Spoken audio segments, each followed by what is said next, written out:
Hello အားလုံးပဲမင်္ဂလာပါကျွန်တော်ဒီနေ့ sharing လုပ်ပေးမယ့်အကြောင်းအရာကတော့ဂျပန် web visa အကြောင်းဖြစ်ပြီးတော့လူတော်တော်များများမသိသေးတဲ့အချက်တွေကိုပြပြပေးသွားမှာဖြစ်ပါတယ်ဂျပန် web visa နဲ့ပတ်သက်ပြီးတော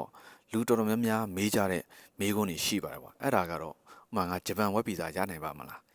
ဂျပန်ဘာသာက N2 မှရမှာလားနောက်ပြီးတော့ဘွဲမရှိရင်ရော web visa ရနိုင်ပါမလားနောက်တစ်ချက်ကကြလစာရောဘယ်လောက်ရမှာလဲပေါ့နော်ဒီမေးခွန်းတွေဟာလူအများစုသိကျင်တဲ့မေးခွန်းတွေဖြစ်ပါတယ်အရင်ဆုံး web visa ဆိုတာဘာလဲဆိုတော့ပြပြပေးချင်ပါတယ် web visa ဆိုတာကတော့ဂျပန်နိုင်ငံမှာတရားဝင်အလုပ်လုပ်ခွင့်ပေးထားတဲ့နေထိုင်ခွင့်အမျိုးအစား visa တစ်ခုဖြစ်ပါတယ် tourist visa နဲ့လုံးဝမတူပါဘူး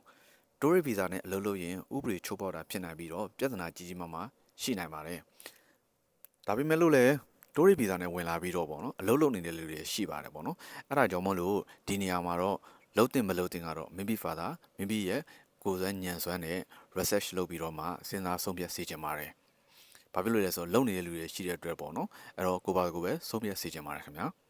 web visa ရဖို့အတွက်နောက်ပြီးတော့ဘာတွေလိုအပ်တယ်လဲပေါ့နော်အဓိကအပြင်ဂျပန်ကုမ္ပဏီတစ်ခုကနေပြီးတော့တင်ကိုအလုပ်ခန့်တာရှိရပါမယ်နော်အလုပ်ခန့်ရမယ်ပေါ့နော်အဲ့ဒီကုမ္ပဏီကပဲတင်အတွက် COE လျှောက်ပေးရပါမယ် COE ကြပြီးပြီဆိုရင်တော့တန်ရုံးမှာ visa လျှောက်လို့ရပါတယ်ပေါ့နော် visa ရမှဂျပန်ကိုတရားဝင်အလုပ်လုပ်ခွင့်ရမှာဖြစ်ပါတယ်ဒီနေရာမှာလူတော်တော်များများအထင်မှားနေတဲ့အချက်တခုရှိပါတယ်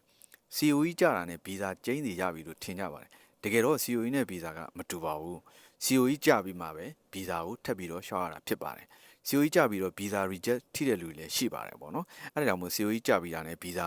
ရပြီဆိုပြီးတော့ကျင်းတွေတွက်လို့တော့မရပါဘူးပေါ့နော် COE ရော visa ရောကြပြီဆိုမှသာရင်ကျွန်တော်တို့ကသိချတာဖြစ်ပါတယ်နောက်ထပ်လူအများဆုံးမေးတဲ့မေးခွန်းကတော့ဂျပန်စာ level ပေါ့နော်ဒီ web visa ရဖို့အတွက်ဂျပန်စာ level ကဘယ်လောက်ထိရှိရမလဲဥပမာ N5 လား N3 လား N4 လား N2 လားပေါ့နော်အဲ့တော့အဖြေကတော့အလုပ်အမျိုးအစားပေါ်ပဲမူတည်ပါတယ်ပေါ့နော်တချို့လည်း web visa ကိုဥပမာ N5 level လောက်ပဲနဲ့လည်းလုံနေတဲ့လူတွေရှိတယ်ပေါ့နော်ဒီအလုပ်ထဲရောက်မှလာရင်ဒီကိုယ့်ရဲ့ဒီ language skill ကိုပို့ပြီးတော့တိုးတက်အောင်လုပ်ကြတာပေါ့နော်အဲ့တော့ web visa ရတာကတော့စစချင်းမှာပေါ့နော်ဂျပန်စာ level နဲ့လည်းဟိုတက်ဆိုင်နေပေါ့နော်ဒါပေမဲ့လို့လည်းဂျပန်စာ level မရှိဘဲနဲ့ကိုယ့်ရဲ့ skill ကြောင့်မို့လို့ကိုယ့်ရဲ့ work experience ကြောင့်မို့လို့ web visa ကိုတန်းရတဲ့လူတွေရှိတယ်ပေါ့နော်နောက်ကြမှာ language skill ကိုထပ်ပြီးတော့ဖြည့်တာမျိုးတွေလည်းရှိပါတယ်ပေါ့နော်အဲ့တော့ပြောရရင်တော့ဂျပန်စာ level က web visa ရဖို့အတွက်လိုအပ်သလားဆိုလို့ရှိရင်တော့အလုပ်အမျိုးအစားပေါ်မှာမူတည်ပါတယ်ပေါ့နော် IT ဘိုင်းတို့ engineer ဘိုင်းတို့ဆိုလို့ရှိရင်ဂျပန်စာ level မမြင့်သေးလည်းပဲအလုပ်ရနိုင်ပါတယ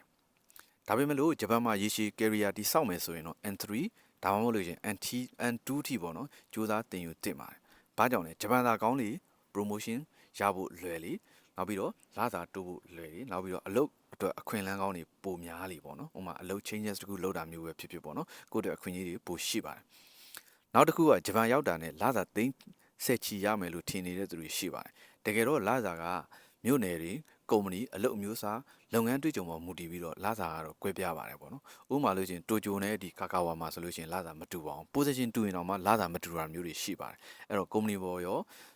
ာဒီမြို့နယ်ပေါ်မှာမူတည်ပြီးတော့ပေါ့နော်။လစာကတော့ကွဲပြားမှုရှိပါတယ်။နောက်ပြီးတော့ engineer ဘိုင်းနဲ့ဒီ factory worker တွေဆိုလည်းလစာကမတူပါဘူး။ဒါကြောင့်ဂျပန်သွားမယ်ဆိုလို့ရှိရင်ကျွန်တော်တို့က salary တစ်ခုတည်းကိုပဲမကြည့်ပဲနဲ့ cost of living ပေါ့နော် expense ကိုပါတွက်ချက်တင်ပါတယ်ပေါ့နော်။နောက်ထပ်အရေးကြီးတဲ့အချက်တစ်ခုကတော့ career growth ပါ web visa ရတာနဲ့ပန်းနိုင်မဟုတ်ပါဘူးဒါဘောကအစပဲဖြစ်တယ်ပေါ့နော်ကျွန်တော်ဂျပန်ရောက်ပြီလို့ကျွန်တော်ရုန်းကန်ရမယ့်အပိုင်းတွေရှိပါသေးတယ်အဲ့တော့ဂျပန်ရောက်ပြီးနောက်မှာဂျပန်သားဆက်ပြီးတော့လေ့လာရမယ်ကိုယ့်ရဲ့ skill ကိုအမြဲတမ်းတိုးတက်အောင်လုပ်ရမယ် communication skill ကောင်းအောင်ကြိုးစားရမယ်အဓိကတော့ကျွန်တော်တို့ကဂျပန်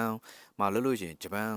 ဒီစာနဲ့ပေါ့နော် communication skill ကောင်းဖို့ကအရင်လိုအပ်ပါတယ်ဘာဖြစ်လို့လဲဆိုသူတို့ရဲ့ main language ကဂျပန်စာပဲသုံးတဲ့အတွက်ကျွန်တော်တို့ကအလုပ်ထဲမှာ communication ကောင်းဖို့အတွက်ဂျပန်စာရမှာကိုဖြစ်မှာပေါ့နော်အဲ့တော့အနည်းဆုံး N2 N2 လောက်ထိကတော့ရတင်တယ်ပေါ့နော် N3 N2 ပေါ့နော် N1 ဆိုရင်တော့ပိုကောင်းတယ်ပေါ့ဒါကတော့ကိုလုံနိုင်လုံနိုင်သလောက်နောက်ဆုံး level အမြင့်ဆုံးထိလေ့လာထားနိုင်ရင်တော့အကောင်းဆုံးပေါ့နော်အဲ့ဒါမှသာကျွန်တော်ကလာစာကြီးတိုးတာမြင်မယ်နောက်ပြီးတော့ယာကြီးတိုးတာမြင်မယ်နောက်ပြီးတော့ career တစ်ခုချိန်မယ်ဆိုလို့ရှိရင်အလုပ်နေရာတစ်ခုကနေတစ်ခုချိန်မယ်ဆိုလို့ရှိရင်လည်းလွယ်မှာပေါ့နော် okay နောက်ဆုံးအနေနဲ့ပြောချင်တာတော့ဂျပန် web visa ရဖို့ဆိုတာမဖြစ်နိုင်တဲ့အရာတော့မဟုတ်ပါဘူးဒါပေမဲ့မှန်ကန်တဲ့သတင်းချက်လက်တွေသိဖို့လိုတယ် language skill တွေပြင်ဆင်ထားဖို့လိုတယ်ကိုယ် career ကိုစီမံကိန်းချဖို့လိုတယ်ကိုကဘာကိုလုပ်ချင်တာလဲပေါ့နော်ဒါတွေလုပ်နိုင်လို့ရှိရင်ဂျပန်မှာခွင့်လန်းကောင်းတွေအများကြီးရှိပါတယ်အဲ့တော့ဒီဗီဒီယိုကနေပြီးအကျိုးရှိတယ်ဆိုလို့ရှိရင် like and follow နဲ့အားပေးဖို့အောင်ခင်ဗျာအားလုံးကိုကျေးဇူးတင်ပါတယ်ခင်ဗျာ